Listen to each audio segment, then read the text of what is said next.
Okay, what we have here is a 2015 Jeep Wrangler. It's got the 3.6 in it. What I had to do was replace the oil filter housing. Dorman makes a good replacement, aluminum over aluminum rather than aluminum over plastic.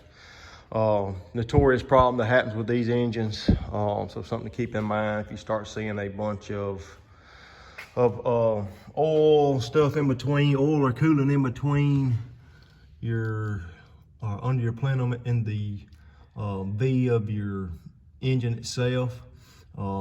This is usually what your problem's gonna be: O-ring, busted plastic housing, something of that nature. But as you can see, I still have everything off. I don't have the capability yet of doing a video while taking apart and reinstalling, but you can see that I have the plenum and everything off and the intake.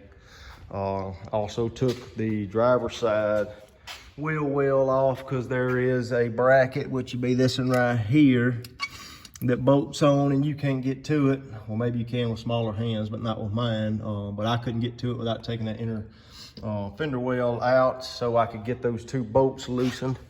It's hard to see in here, but well, that's one right there.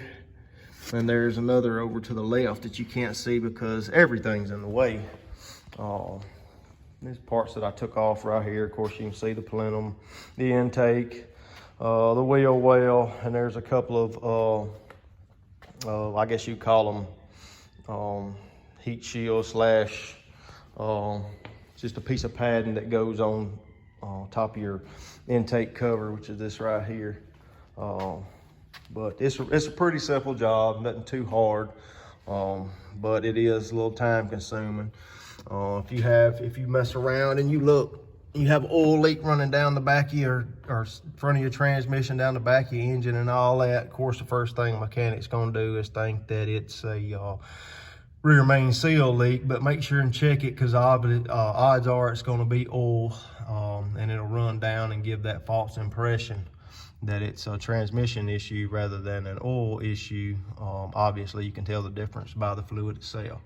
But like I said, this is usually your problem. Pretty cut and dry. You got some things to move around. It's a real tight fit in here.